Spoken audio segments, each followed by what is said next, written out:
Of course, we have a Facebook page, facebook.com/golfguys. We would love it if you were to go there and like us. Facebook.com/golfguys.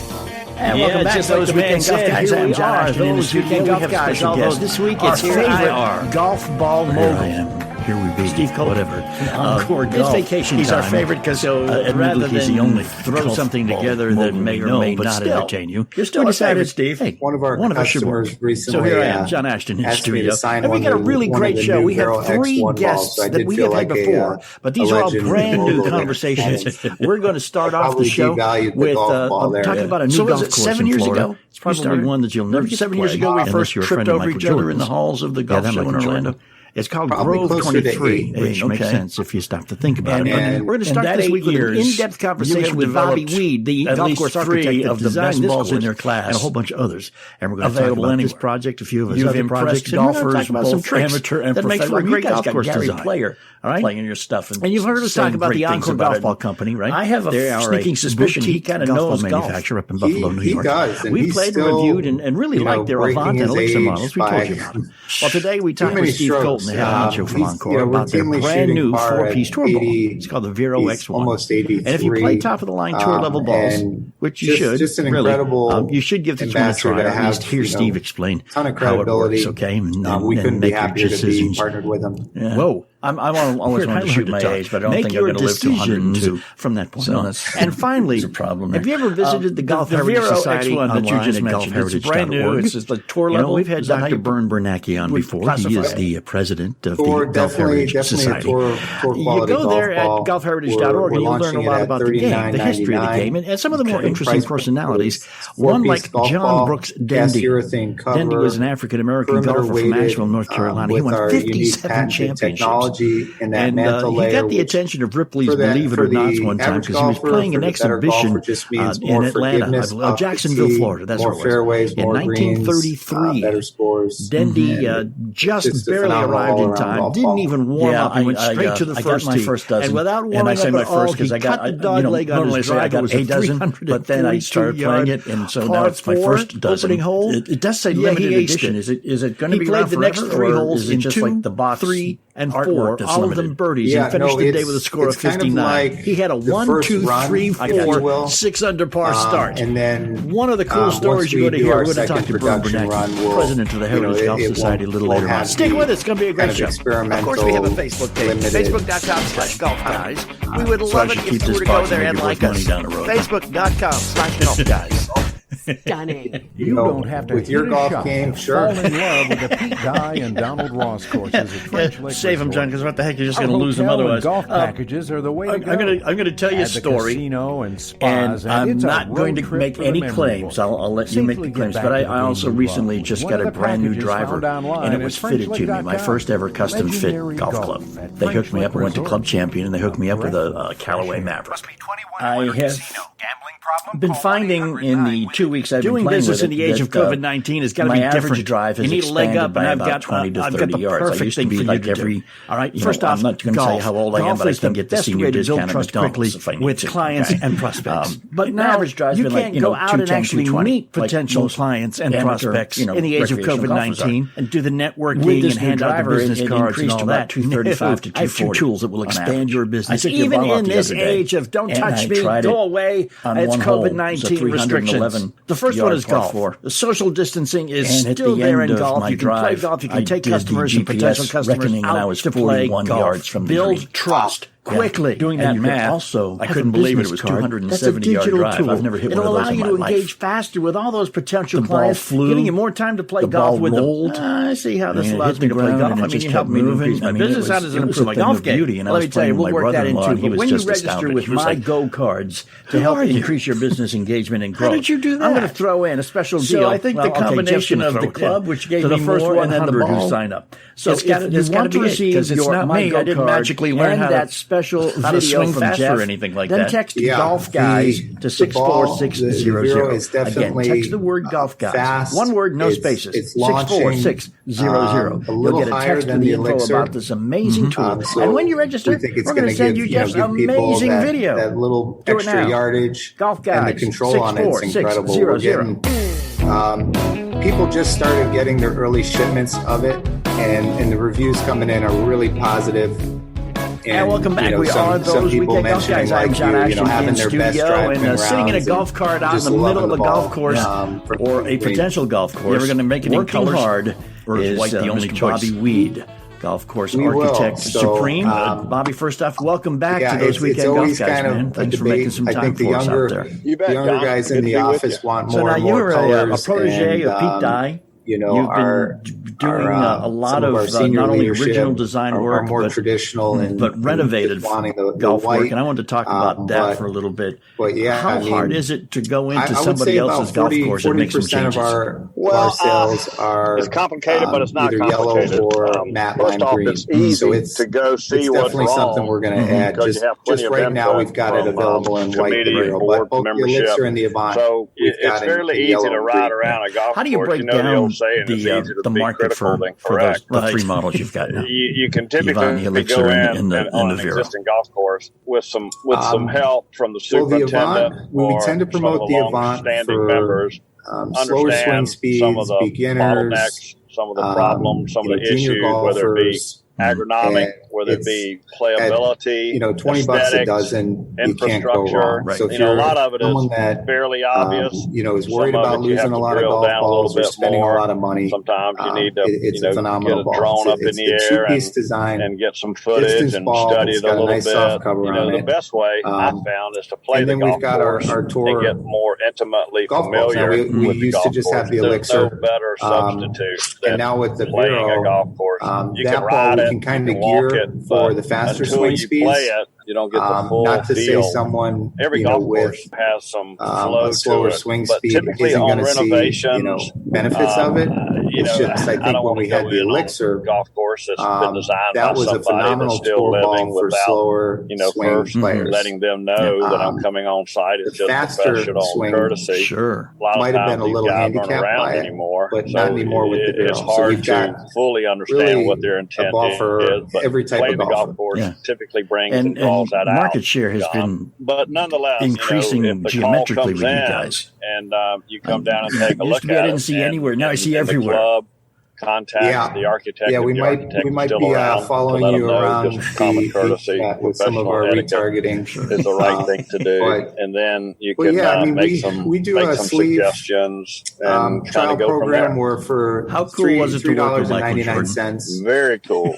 You can try either the Elixir do or you the get Avant. having been the architect and designer of Grove 23, which is such a cool name for a private golf course? Do you think you'll be invited to play? Because I understand that it's his course, it's totally private, and you only play it if he invites you to come play. That has gotten a lot of OnCore Golf well, that's probably true. And I get a little bit of try it, we know they'll be back. Pretty much have an open invite, definitely open invitation. I mean, it's a great product, man, and you guys have worked your butts off. I'm in South Florida. Whenever I'm in South Florida, for a while now, and it's just nice to see people with ambition actually make it, because the golf ball business is not an easy business to get into. You have a few very large competitors that could throw tons of money. I mean, they could give their stuff away for a couple of years if they wanted to, and put you all out of business if they needed to. It's kind of 36 holes be done brave of you to actually enter into that business. With his pals, buddies. Yeah, it's challenging, and I think so he's got a very a lot of our listeners out there with small businesses of the golf course. They face the same threats from the 800-pound gorillas. They're in every industry, but being kind of a smaller boutique just so passionate about golf ball company, it's quality. It's quality over quantity. Did you for us. take any bets with him when you played? The expertise, I understand that's pretty dangerous. And you can typically get all the action you want into our golf balls, and only having 3 SKUs. I heard that's true. You live in Florida. You do a lot of work in Florida. I would think Florida with a flat terrain and sandy composition and a water table so close to the top, it would be hard to build a golf course. If you have not tried an OnCore ball, it certainly has its challenges. You got to try it. That's just my humble yet nevertheless expert opinion. And you can, Steve, shameless self-promotion. Easiest way for people to get your stuff in their own hands. But it's not all sandy. Visit you at your house and steal your ball from the lot. Players Club at Sawgrass, we had to get through a lot of my address is kept secret just for that very reason. only then did we find some pockets of sand. Just kidding. I would recommend OnCoreGolf.com. And it all starts with drainage. OnCore with an O, so OnCore.com. Right. Quarter of an inch of standing water is no different than 4 feet of standing water. Thank you for getting us over the off the property. Oh, man.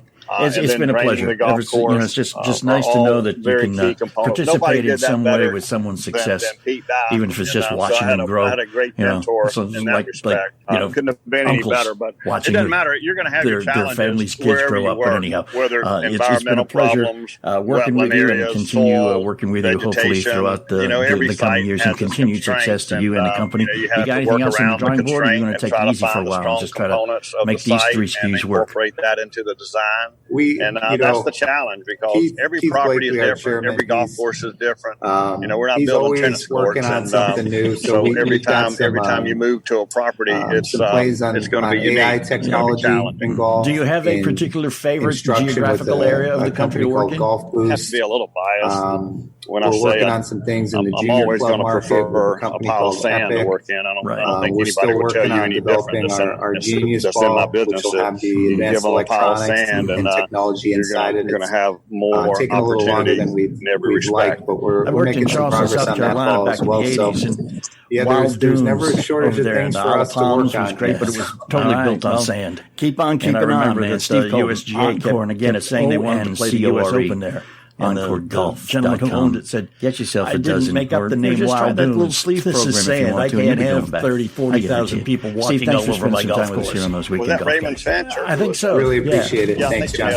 Raymond came down and did Dr. Bern Bernacki, the president of the Golf Heritage Society. He's coming up next right here on those Weekend Golf Days. Hang on. That golf course when it first opened, and it was that was before any of the development. It's a completely different golf course today with development, but nonetheless a good sandy site, a lot of great golf holes, and Tom Pazio did that golf course and really did a great job, and development was very successful as was and still today the golf course. For an architect, does it warm the cockles of your heart when, like in Florida, they're playing the amateur championship on one of your courses? Does that speak almost like an award for you, or is it just everyday occurrence? Well, no, it's always very gratifying for your course to play host, whether it's the Florida Open, whether it be one of the bigger amateur events, or even a professional tour event. It's very gratifying, and it's really good to see how those guys play your golf course, and I think it just helps you with your next design. And I've been very fortunate to be around a lot of tournament venues, both with Pete and on my own, and also working for the PGA Tour. I think that only helps me better understand how to challenge golfers, not only on the professional level, but on every level, because you certainly don't want to be designing a golf course for a tour player unless that's the only thing that's going to occur on that golf course. Right. I think one of the first questions you have to ask when you're building a new golf course, or even understanding on a renovation golf course, who's playing the golf course? What type of member are you going to have? Who's playing the golf course on a day-to-day basis? Because that's ultimately who you need to be designing the golf course for. Mm-hmm. And you do that quite well, sir. I do want to pass kudos along. Golf courses are evolving all the time. I don't think anybody gets it right 100% on the first go round. Every golf course is deserving of some tweaks and modifications. Donald Ross lived at Pinehurst, number 2. He was constantly tinkering with that golf course right up until the time he passed away in the late 40s. You have Jack Nicklaus up at Muirfield. They played 2 weeks back to back, and the next thing you know, he was tearing up the greens Sunday afternoon of the Memorial. If you're not assessing your golf courses on an ongoing basis, you're probably going to fall behind. If you're fortunate enough to have a golf course that's hosting an event, then you are almost mandated to look at it a little bit closer so that you can make necessary changes over time. Bobby, I know you're working, man, and I appreciate you taking some time to speak with us. Bobby Weed, golf designer, architect, builder, all-around golf guru kind of guy, because you play kind of well, too, from what I understand. But we appreciate you. taking some time with us here on those Weekend Golf Guys. Thank you, Bobby. Why don't you follow us on Twitter? It's very easy. Just go to twitter.com. We are at WKND Golf Guys. Grab your peanuts, grab your popcorn, and sit back, relax. Baseball is back. There is plenty of action to be had from the comfort of your own home. And DraftKings, the leader in one-day fantasy sports, is putting you on the field with a shot to play risk-free for hundreds of thousands of dollars. If you haven't tried it yet, fantasy baseball is easy to play. You just pick 10 players. You stay under the salary cap, and you pile up points for hits, runs, strikeouts, and more. There's no better way to put your baseball knowledge to the test than to compete for a shot at hundreds of thousands of dollars. Baseball knowledge. Say, I ain't got it. Well, if baseball isn't for you, don't worry, because DraftKings is offering plenty of fantasy golf action for this weekend's tournament, too. With millions of dollars up for grabs this week, there is no better place to have skin in the game than with DraftKings. So download the DraftKings app right now and use the promo code WEEKEND to get a free shot at a share of the millions of dollars up for grabs this week with your first deposit. Promo code WEEKEND to get a free shot at a share of millions of dollars with your first deposit. Only at DraftKings. Minimum $5 deposit required. Eligibility restrictions apply. See DraftKings.com for details. You can't argue with the fact that you miss 100% of the shots you don't take, which is why Club Champion carries every option for every golfer. You won't miss out on the perfect fit. Over 45,000 hittable head and shaft combinations from the best brands in golf. Factors like length, weight, flex, and more are just as important to a custom fit game as the club head, and they will all be addressed in your tour-level fitting at Club Champion. Schedule your fitting at clubchampionGolf.com. Stunning. You don't have to hit a shot to fall in love with the Pete Dye and Donald Ross courses at French Lick Resort. Our hotel and golf packages are the way to go. Add the casino and spas, and it's a road trip for the memory book. Safely get back to the game you love with one of the packages found online at FrenchLick.com. Legendary golf at French Lick Resort. A breath of fresh air. Must be 21 to enter casino. Gambling problem? Call 1-800-9-WITH-IT. You know, right now in the year 2020, hiring is more important than ever. And Indeed is here to help make sure you get the best people available. Indeed.com is the #1 job site in the world because Indeed gets you the best people fast. And unlike other sites, Indeed gives you full control and payment flexibility over your hiring. You only pay for what you need. You can pause your account at any time, and there are no long-term contracts. Plus, Indeed provides powerful tools to make your search that much easier, like sponsored jobs, which are shown to be 3.5 times more likely to result in a hire. Now, with 73% of online job seekers visiting Indeed each month, Indeed's going to get you that important hire that you need, just like they have for over 3 million businesses. And right now, Indeed's offering our listeners a free $75 credit to boost your job post, which means more quality candidates will see it fast. So try Indeed out with free $75 credit at Indeed.com/weekend. This is their best offer available anywhere. Go right now to Indeed.com/weekend. Terms and conditions apply. Offer valid through September 30th.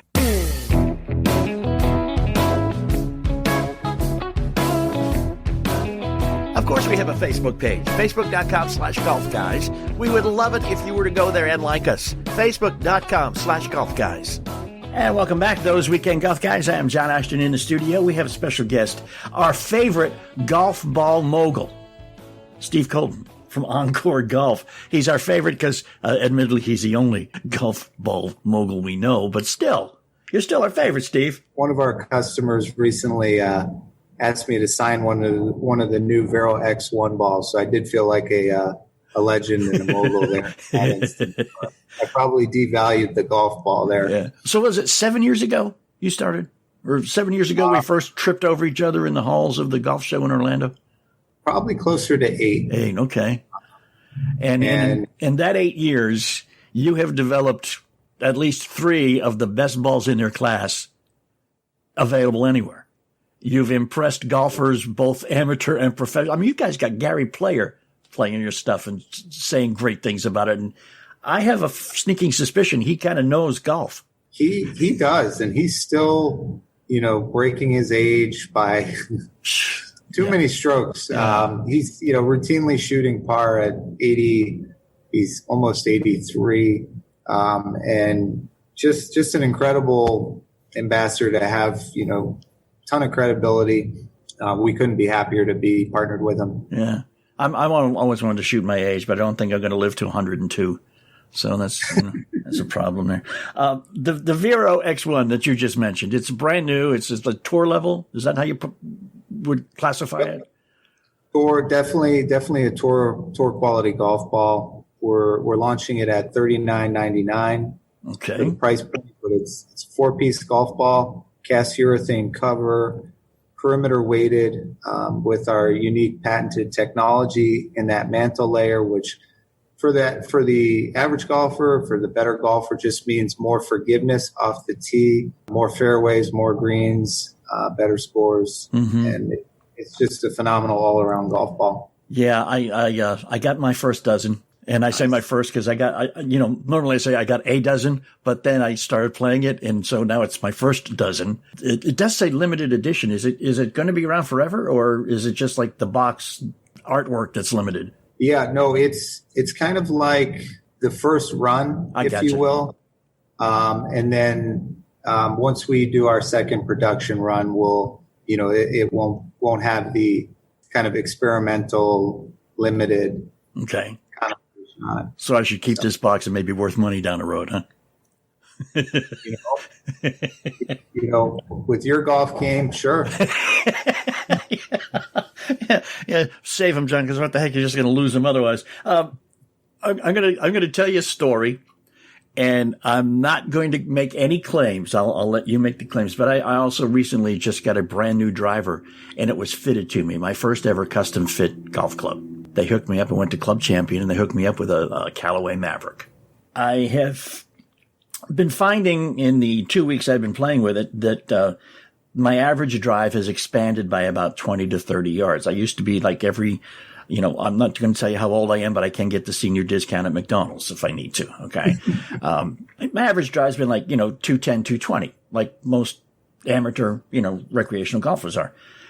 With this new driver, it increased to about 235 to 240 on average. I took your ball out the other day and I tried it on one hole. It was a 311 yard par 4. And at the end of my drive, I did the GPS reckoning and I was 41 yards from the green. Wow. Yeah. Doing that math, I couldn't believe it. It was 270 yard drive. I've never hit one of those in my life. The ball flew. The ball rolled. I mean, it hit the ground and it just kept moving. I mean, it was a thing of beauty. And I was playing with my brother-in-law and he was just astounded. He was like, "Who are you? How did you do that?" So I think the combination of the club, which gave me more, and then the ball, it's got to be it, because it's not me. I didn't magically learn how to swing faster or anything like that. Yeah, the ball, the Vero is definitely fast. It's launching a little higher than the Elixir, so we think it's going to give people that little extra yardage, and the control on it's incredible. We're getting. People just started getting their early shipments of it, and the reviews coming in are really positive. And, some people mentioning like having their best driving rounds and just loving the ball from tee to green. You ever going to make it in colors, or is white the only choice? We will. So, it's always kind of a debate. I think the younger guys in the office want more and more colors, and our some of our senior leadership are more traditional in just wanting the white. But yeah, I mean, I would say about 40% of our sales are either yellow or matte lime green. So it's definitely something we're going to add. Just right now, we've got it available in white, the Vero, but both the Elixir and the Avant, we've got in yellow and green. Yeah. How do you break down the market for the three models you've got now? The Avant, the Elixir, and the Vero. Well, the Avant, we tend to promote the Avant for slower swing speeds, beginners, junior golfers, and it's at $20 a dozen, you can't go wrong. Right. So if you're someone that is worried about losing a lot of golf balls or spending a lot of money, it's a phenomenal ball. It's the 2-piece design, distance ball, but it's got a nice soft cover on it. And then we've got our tour golf balls. Now we used to just have the Elixir, and now with the Vero, that ball we can kind of gear for the faster swing speeds. Not to say someone, with a slower swing speed isn't going to see, benefits of it. It's just, I think when we had the Elixir, that was a phenomenal tour ball for slower swing players. Yeah. The faster swing might have been a little handicapped by it, but not anymore with the Vero. So we've got really a ball for every type of golfer. Yeah. And market share has been increasing geometrically with you guys. Used to be I didn't see anywhere. Now I see everywhere. Yeah. Yeah, we might be following you around the internet with some of our retargeting. But yeah, I mean, we do a sleeve trial program where for $3.99, you can try either the Elixir or the Avant. And that to be honest is a loss leader for us because it costs us more than that just to ship it. Not even factoring in the cost of the golf balls. So, but that has gotten a lot of OnCore golf balls out there. And once people try it, we know they'll be back for more. Yeah, definitely will. I mean, it's a great product, man. And you guys have worked your butts off, for a while now. And, it's just nice to see people with ambition actually make it, because the golf ball business is not an easy business to get into. You have a few very large competitors that could throw tons of money. I mean, they could give their stuff away for a couple of years if they wanted to, and put you all out of business if they needed to. It's kind of brave of you to actually enter into that business.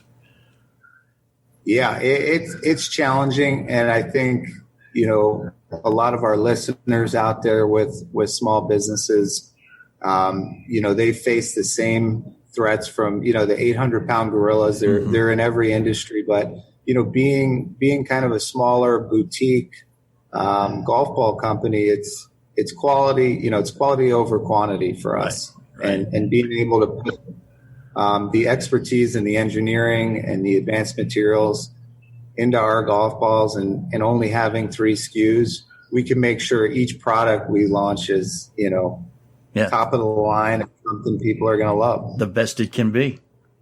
That's it. Steve Coulton, OnCore Golf. If you have not tried an OnCore ball, you got to try one. That's just my own humble yet nevertheless expert opinion. And you can, Steve, shameless self-promotion. Easiest way for people to get your stuff in their own hands. Visit you at your house and steal your balls. No, that's why my address is kept secret, just for that very reason. No, I'm just kidding. I would recommend OnCoreGolf.com. Okay. And it's OnCore with an O, so ONCORE golf.com, and everything we sell is on there.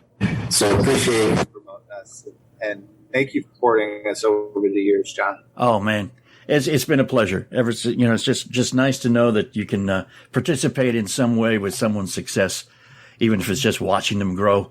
It's like uncles watching their family's kids grow up. But anyhow, it's been a pleasure working with you, and continue working with you hopefully throughout the coming years, and continued success to you and the company. You got anything else in the drawing board, or you're going to take it easy for a while and just try to make these 3 SKUs work? We, Keith Blakely, our chairman, he's always working on something new. So we've got some plays on AI technology in golf, in instruction with a company called Golf Boost. We're working on some things in the junior club market with a company called Epic. We're still working on developing our Genius ball, which will have the advanced electronics and technology inside it. It's taken a little longer than we've liked, but we're making some progress on that ball as well. So, yeah, there's never a shortage of things for us to work on here. Yeah. All right. Well, keep on keeping on, man. Steve Coulton, OnCore, and again, it's ONCORE, OnCoreGolf.com. Get yourself a dozen, or just try that little sleeve program if you want to, and you'll be going back. I guarantee it. Steve, thanks for spending some time with us here on those Weekend Golf Guys. Really appreciate it. Thanks, John. All right, man. Dr. Bern Bernacki, the president of the Golf Heritage Society. He's coming up next right here on those Weekend Golf Guys. Hang out with us. Grab your peanuts, grab your popcorn, and sit back, relax. Baseball is back. There is plenty of action to be had from the comfort of your own home. And DraftKings, the leader in one-day fantasy sports, is putting you on the field with a shot to play risk-free for hundreds of thousands of dollars. If you haven't tried it yet, fantasy baseball is easy to play. You just pick 10 players. You stay under the salary cap, and you pile up points for hits, runs, strikeouts, and more. There's no better way to put your baseball knowledge to the test than to compete for a shot at hundreds of thousands of dollars. Baseball knowledge. Say, I ain't got it. Well, if baseball isn't for you, don't worry, because DraftKings is offering plenty of fantasy golf action for this weekend's tournament, too. With millions of dollars up for grabs this week, there is no better place to have skin in the game than with DraftKings. So download the DraftKings app right now and use the promo code WEEKEND to get a free shot at a share of the millions of dollars up for grabs this week with your first deposit. Promo code WEEKEND to get a free shot at a share of millions of dollars with your first deposit. Only at DraftKings. Minimum $5 deposit required. Eligibility restrictions apply. See DraftKings.com for details.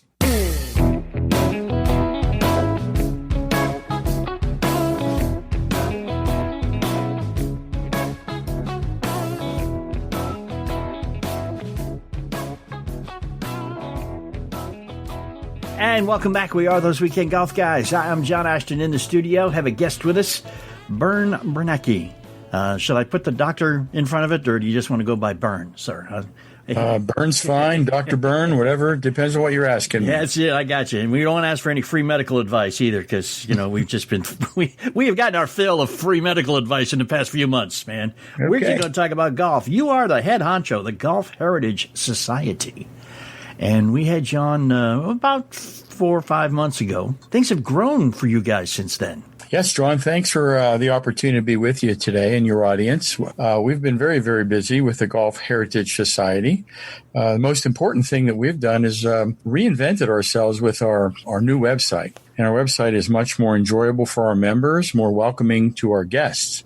And folks can get an idea of the members of ours who are collectors and certain calendar events for play and gatherings. So, yeah, we've been pretty busy. A lot of people think Golf Heritage, they start thinking, featheries and hickory shafted golf clubs and stuff. But you don't have to be into that to, A, be a member, or B, enjoy what you get to offer over there. No, I think that's a great point, John. In fact, the Golf Heritage Society, we want to really help people appreciate the game of golf in 1,000 different ways. Some of the folks are avid collectors of antiquities, and other folks really are historians who revel in the U.S. Open or the Ryder Cup and the history therein. We have a lot of folks who are authorities within their own right, non-academics, but honest-to-goodness golf lovers who've made it a point to really know and understand either those collectibles or those historic events, people, places, and things, we like to call it. Is it true, or is it a wives' tale that there are 18 holes in golf because there's 18 shots in a bottle of scotch? I wasn't there, but I'd like to kind of walk with them a bit and figure it out. Put it to the test. But I do know that some of those old courses had 6 and 7, and I was just reading about the original Open, or one of those original Opens, and they had it on 7 holes, and they went around a few times. So there's a lot of history to all of us to discover over the course of time. Right. Do you guys enjoy movies like The Greatest Game? Are they historically accurate? Do you enjoy watching the modern take on something like that? Absolutely. As a matter of fact, some of our people were consultants to the play sets, design sets of the movie. And as a matter of fact, if you watch closely, when they go to set up their ball and they make a tee, they're using a sand tee. Yeah. With a mold. One of our members was asked to prepare the molds, and he made a wooden mold with a little plunger that would give the perfect sand tee. Yours truly purchased the mold that was used in the movie. And yeah, it's a fun little item that I have as part of my collection that relates to that very movie. Yeah. I always like the attitude. It was played at the country club, period. That's what they call it. Brookline, Massachusetts. Well, back in the day, that was the case. If you went to a different state and a different county, it was the game of the wealthy. So it was the country club. Yeah, indeed it was. Tennis is a French game. Golf is basically a Scottish game.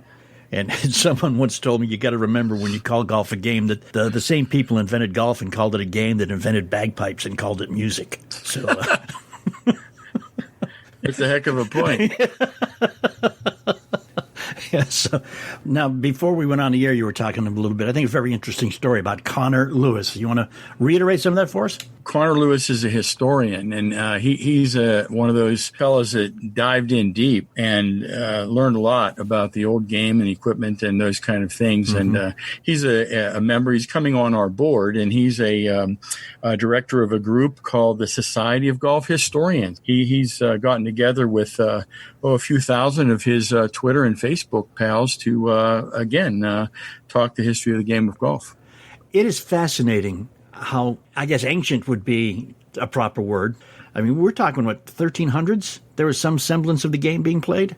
Yeah, there's a lot of discussion as to whether the Dutch played on the ice and had certain tools and equipment that would be really forerunners of the game. And I think it's acknowledged that there's a lot of places across the globe that have ancient golf, or things that could be described as an equivalent or a precursor to our now modern old game. Yeah. When you guys start to really study the origins of the game and things like that, do you think that the technological advances are improving the game, or are they kind of turning it into a different game altogether? Well, I'm guessing that you answered your own question. So for those of us that take a break from our very forgiving driver and irons and go out and whack around a gutty ball, which is a solid ball, mm-hmm. With a pre-1900 hand-hammered by a smithy, smooth face, heavy iron, but when you hit it perfect, it goes perfect. Yeah. So, golf is golf. And when you hit that ball, it may only go 122 yards full blast and not 300. But, the courses, we make them shorter, and the mm-hmm. greens, we grow them longer so that the replica experience is there for all of us to enjoy. Yeah, but again, I think when you hit it perfectly is the operative consideration there. You are right. Somebody once told me he hits blades. No, you don't. You try to hit blades, but no, exactly you right. don't hit blades. It doesn't work that way. In fact, I was telling people earlier that I just was fitted. First time in my life, I was custom fitted to a driver. I hit a 270-yard drive. I can qualify for the senior discount at McDonald's. I've never hit a 270-yard drive in my life. That's fantastic. Technology can overcome ability. Well, it certainly helps. Yeah, it certainly helps. Yeah. Now, even the grips were, just like wrapped leather, weren't they? That's exactly right. Yeah. And some of the folks would build up the grip by putting a strip of wool underneath it and building it up for those thicker grips. And mm-hmm. When you see an old golf club hanging there, and it's truly an old club, and you'll see what looks like a sheepskin, and it's basically kind of tattered, maybe falling apart. That's the club you don't touch. Yeah. That's the club that you want to hang it. There are two mm-hmm. kinds of old golf clubs, hangers and bangers. Okay. The hangers, you just look at them and appreciate their history and maybe who made them and where. And those bangers, they're common clubs. We're going to break the shaft. We're going to fix them up and mm-hmm. play them again. But yeah, the identifying feature of that very old grip and that smooth face, heavy hosel tells you that that's a pre-1900 club, and one of those ones that, boy, you have to ask yourself twice whether you want to restore that or just admire it for a while. Do you know when the lathe was invented? I do not. And how's that for a quick answer? How did they get round shafts out of hickory wood before they had lathes? Well, all I can tell you, John, is when you look at a shop, Tom Moore's shop mm-hmm. over in Scotland or one of those, what you'll see is a lot of hand tools, hand drills, and all these amazing tools.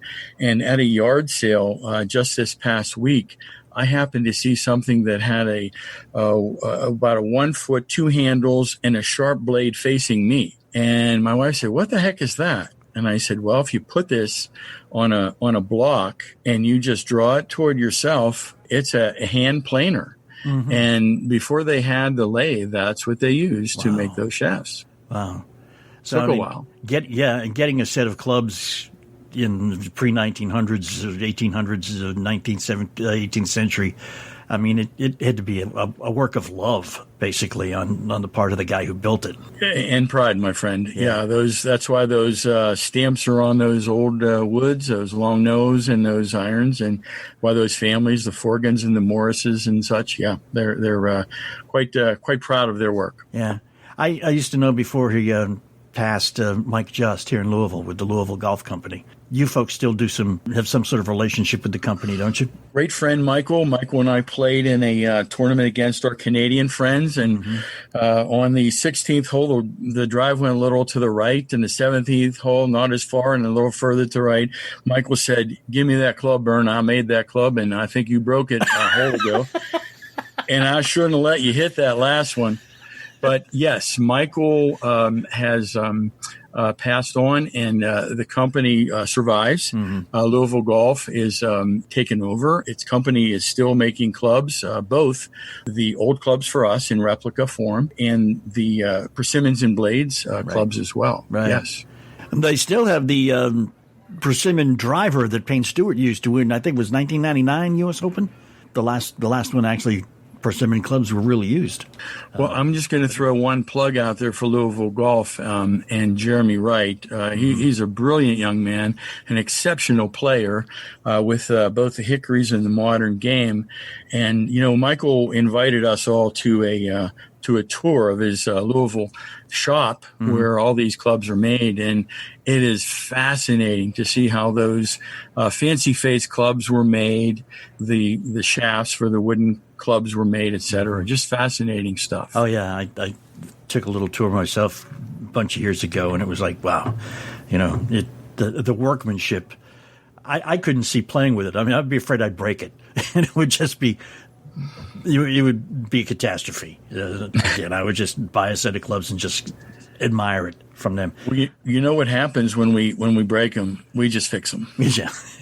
That's all there is to it. Gorilla glue. It'll fix anything. Bern, how about some shameless self-promotion? Because we're running out of time here. How do one join your organization? How do they get information? Where are you? And all that kind of good stuff. John, I'm hoping your entire audience will join the exciting Golf Heritage Society made up of players, historians, artists, and all those who love the game in 1,000 ways. We welcome you to come to our website, golfheritage.org. It's the place to go to look around and get a feel for who we are and how we are, and take a look at some of our old postcards and fascinating things in the way of collectibles and people that you want to meet. So join us at golfheritage.org. Fantastic. And how much longer are you going to be in charge? Well, I'm in month 8 of 24. So I'm a third of the way through my tenure as president. All right. And our strategic plan is going well. We're very excited. There's a lot of outreach going on, collaboration with other golf-centered societies, the Donald Ross, Travis, et cetera. Mm-hmm. So, yeah, the entire golf world is our oyster. Fantastic. Just a quick aside. Here in Kentucky and Indiana, they make a big deal out of every golf course that was designed by Donald Ross. Specifically, like French Lick, it's the Donald Ross course. I played at the Biddeford Saco Country Club in Saco, Maine.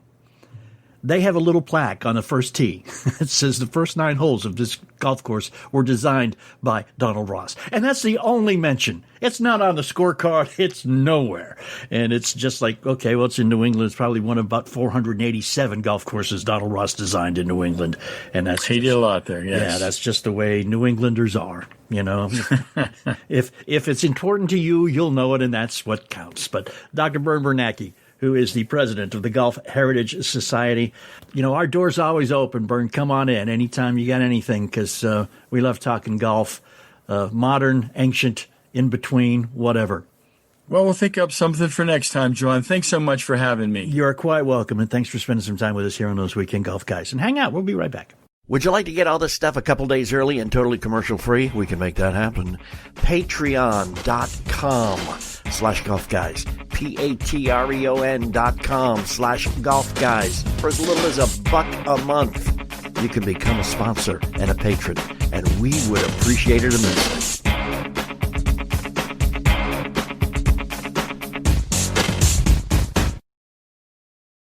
If practice makes perfect, then Club Champion is the nation's best choice for a custom-fit golf game. Their studios are designed with one goal in mind, helping you play better golf. They don't sell apparel, they don't offer lessons, or they don't spend time on anything other than understanding, fitting, and building equipment. Club Champion is the #1 fitter in the nation. Schedule a tour-level Club Champion fitting at clubchampiongolf.com and start improving your golf game today. And welcome back. We appreciate you hanging with us this morning. Now remember, you can always hear anything you missed or anything you may want to listen to again by just going online to thoseweekendgolfguys.com. Also, if and when these COVID-19 restrictions are lifted and life gets back to normal, you may find that the way you do business has changed forever. The more traditional methods of finding new customers may no longer work, but business golf will always work to help find new customers. And once the fall arrives, we foresee more and more golf courses adopting to social distancing and creating new ways for business and philanthropic organizations to get back to raising money through these golf charity scrambles. I'm sure you already have participated in many scrambles, but I'm going to break it to you. You've been thinking that these can help your business, and you're right about that, but you've been doing it all wrong. Business golf is a special brand of golf. It needs to be taken seriously. It needs to be studied. You need to do it right, and you'll have customers for life. You do it wrong, and you can create a rift between you and any prospect or customer that could be irreversible. And hard to fix, too. So please go to businessgolfcourse.com and just register your interest. And what we will do is help you learn to navigate the pitfalls of business golf easily and properly, and we'll give you one killer technique to make any and all charity golf scrambles that you participate in very profitable. A very profitable day on the course for you, and profitable for your company and you personally, well beyond that one day on the course too. And then on a related note, we have a new sponsor. I think you heard about them earlier in the show. We want to welcome them, and we want to reiterate to you my Go Cards. With the new normal of less in-person interaction and more online business exchanges, you really probably should be the first in your field to use the My Go Card digital business card. You can check them out at golfguys.getmygocard.com. Go there, see how the product works. If it makes sense for you, I got a deal for you. Text the word Golf Guys to 64600 and make sure Golf Guys is one word with no spaces. Okay, and what will happen a few seconds later is you'll get some info on how the My Go card can work for you and your business immediately. Plus, we'll send you a free copy of Jeff Smith's most popular video, The Hinge and Thump Method, which is a foolproof technique to extricate yourself from any bunker you find yourself in. You get out the first time, the every time, okay? And make more money with a digital business card. Info on My Go card and that free video from Jeff Smith just for taking a look. Text Golf Guys to 64600. Follow us on Facebook, facebook.com/Golf Guys. And again, Those Weekend Golf Guys, you can hear a podcast version of the show anywhere podcasts are heard. Everywhere podcasts are heard. Pick up a club, take a lesson, whether it be an old club or a new ball or an old ball, and go out and play some golf. In this week's bonus material, we go back to the first weekend of August in 2016, and Jeff's going to explain for the umpteenth time, and louder for those in the back, how to aim properly. Hey, thanks for hanging through the break. We are Those Weekend Golf Guys. Audioboom.com, Golf Talk America Network, or just simple search for Those Weekend Golf Guys. ThoseWeekendGolfGuys.com. Check out the website. Go to Facebook.com/Golf Guys and like us there, or follow us on Twitter at WKND Golf Guys, and you won't miss out on anything we're doing, including some pretty cool videos that Jeff is putting together to help everybody learn. Now, earlier in the show, Jeff mentioned his run-in with a bunch of engineers. Yep. And the idea that if your club face is to the right, that's where the ball's going to go, unless where it's going to start. swinging to the right, at which point it's going to go to the left, and that just gets everyone confused. But one of the things that really confuses people is when they set up, being able to tell without attaching something straight to the club face and seeing where it points, exactly where the club face is pointing. Does that make sense to you? Yeah. So here's a thought for you. If you're practicing, certainly not when you're on the golf course, but when you're practicing, if you can't attach something to the face, you can put something down right in front of the face, like, say, a cell phone. Mm-hmm. You can leave the face of the club exactly where it is, knock the ball away. I do this with putting, and I do this with when I'm working with students out on the range, is if they're curious as to where that thing really is and what it looks like, I'll just take the long, skinny end of my cell phone and lay it down and put it right up flush against their face so that the phone extends outward into wherever it is pointed. And then I have them pull the club away and walk behind and look at that, and then they go, oh, I didn't know I was that far off. And so you could do it with, let's say you don't want to use your cell phone, but you want to, use something else. Pick anything. Take a golf tee. Most people have those laying around on the driving range. Just take the head of the tee and press it up against the leading edge of the face, and wherever that thing points is wherever the club face is pointed. It's a great tool. Everybody's got them. They're laying around all over the driving range. Pick a few of them up. Use them as, proof that says my club face is pointed here as it sits on the ground, so that way they can look at it and know what it is they're looking at and kind of calibrate themselves to that. Because most people, what they think is straight isn't at all where they think they're pointed. Yeah, exactly. The perception that you get from over a club or behind a club or whatever when you set up is very far off from reality in many cases. Yeah, and the truth is that it's really delivery that we care about the most, but the truth is that for the most part, we are really good at aiming and delivering to about the same place. And as we all know, it's really about where you delivered it to. Right. I could aim 20 yards right of where I wanted my ball to end up and still get my ball to end up there all the time. Or I could aim it 20 yards left and aim it there, because that's what happens when people are out there trying to play their slice. Actually, they're creating their slice, but they're trying to play it, well, my ball always curves right, so I'm going to swing this thing, aim this thing way left, so that way I can play the accommodation. So, what I'm saying about aim is it's really helpful, although it's not the end-all, be-all, but it really does keep people swinging and having their club face facing that way, and most people's brains work that way in terms of, okay, here's this bowling alley that I'm trying to hit it down this lane, and I need to keep it between the gutters. So if they have this visual in their head that they're pointed in the same direction that the club face is pointed, and that direction is their target zone, then they're all in pretty good shape mentally. And then they can try to deliver it back there and play good golf. But not every golfer does that, and not every great golfer does that. But nonetheless, the majority of golfers really probably ought to be doing that. Yeah. It's, again, back to the perception thing, because you and I have had the conversation numerous times that to set up for a good iron shot, the head of the club should be basically in the middle of my body, and the ball should be just a tad to the left of that middle line. And I had been doing that, and I had still been hitting it to the left. At least I thought I had been doing that. One day I got smart. One day I put the club behind the ball, set up like I normally do, and then just moved my body close and found out where on my body the grip actually hit. And it was way front of center. So the grip itself? Yeah. Or the ball? The grip. Okay. So I was should be front of center.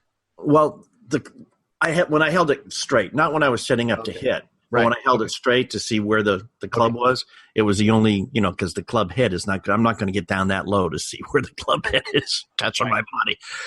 But the club itself was in front of the center line of my body, even though my eyes saw it as being center or maybe even a little behind the club end. Right. So I had to make that adjustment visually now. So now I know that when it looks like it's behind where it should be, it's where it should be. So I have a thought for you. Okay. So that you can kind of get your perspective back. Because perspective is really, you think it's one thing, and if it's really something different, your perspective is off. Yeah, exactly. All right. So in order to get your perspective back, let's say that you were going to, I don't know, practice. Okay, let's say that. Say that just for conversation's sake, because the rest of the listening audience will probably actually practice. Yeah, okay. So I'm going to act like you're going to do it too. All right. I know this is a big stretch here. So let's just say that you were going to take a club and you were going to put it underneath your body, bisecting you from left side to right. So your spine would be sitting over the butt end of that club. So it sticks out in between your legs, like you would lay it down in between your legs, facing the same direction your body's facing. And if you do that, then you'll know where the center line of your body is if you're not tilted or twisted. You just stand over that. And then what you would do is you would put the club on the extension of that line of the club that's laying on the ground straight out in front of you. And then you would see the ball is either A, on the left side of it, B, somewhat touching that center line, or C, to the right side of it. And you would know your ball position. Right. You could see it because you have a reference point. Right. So that would be a thing that people do when they practice. Gives you feedback. Oh. I know I have to explain this because it's like talking to someone who hasn't ever done it. It's something like that. Yeah. Yeah, well, I mean, we all have our own ways of finding our reference points and getting our perspective correct. So let's think about other things. Let's say that you were not a practicer by nature. Okay. Oh yeah, let's say that a totally hypothetical situation. Right. How would you create the knowledge of where the center line of your body is?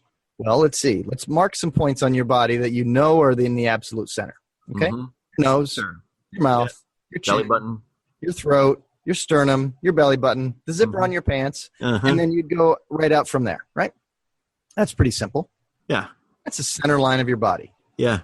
And if you knew where the center line of your body was pointing, well, then you're in pretty good shape. But that also means that your body, like your shoulder line and your leg line, if you put a club across your shoulders and had a 90-degree line sticking out from, let's say, the center line of your body that I just described, you can actually see that you're pointed in line with your target. And you could actually see the center line of your body, and you'd know where you'd want to set the club, and you'd know where you'd want to set the ball. That's kind of interesting. Those are for people who would do that on the golf course to play better when they really didn't go to do it very often at a different location where lots of people go. Like a practice facility? Have you ever seen one of those things? Yeah, yes, I have. Have them, and they actually have special places that don't even have golf courses for people to go to do that. It's really I drive by one of them on a daily basis. Yeah. Do you hit the accelerator? In fact, there's even a practice facility at my favorite golf course that's on the way to the bar. So we'll just keep it at that. But back to the angle of the face. This is something I think bears repeating, because if you set up and the face is pointed to the right, your ball's going to go to the left, or is it the swing that if you swing to the right, your ball's going to go to the left? Let's remember the simple facts of physics. If the club is pointed right, at the time it touches it. Excuse me. Yeah. Let me just preface this. I took physics. There are no simple facts in physics. All right. So let's say it this way. Let's say that the simple concept of physics, that if my club is pointed somewhere at the time it touches, that's the direction that my ball will leave the face of it. So if my club at the time it touches my ball is pointed to the right of the target line or the line of swing, the ball will leave that direction. But it's very possible that I'm having my swing go farther to the right of that target line and farther to the right of that face position, and then that will be my club swiping across the golf ball and spinning it back to the left. So it's very possible that my ball could start out to the right of the target line because my face is pointed there, and it could very possible for the ball to spin back toward the target because I'm swinging further right, otherwise known as a beautiful draw. Right, I was going to say, Jeff has either just described how to hit a terrible shot or a wonderful draw. You can take it however you want to do that. It's time to pull out the big sticks. Let's talk about drivers when we come right back. We are those Weekend Golf Guys, powered by Golf Talk America. Don't you move.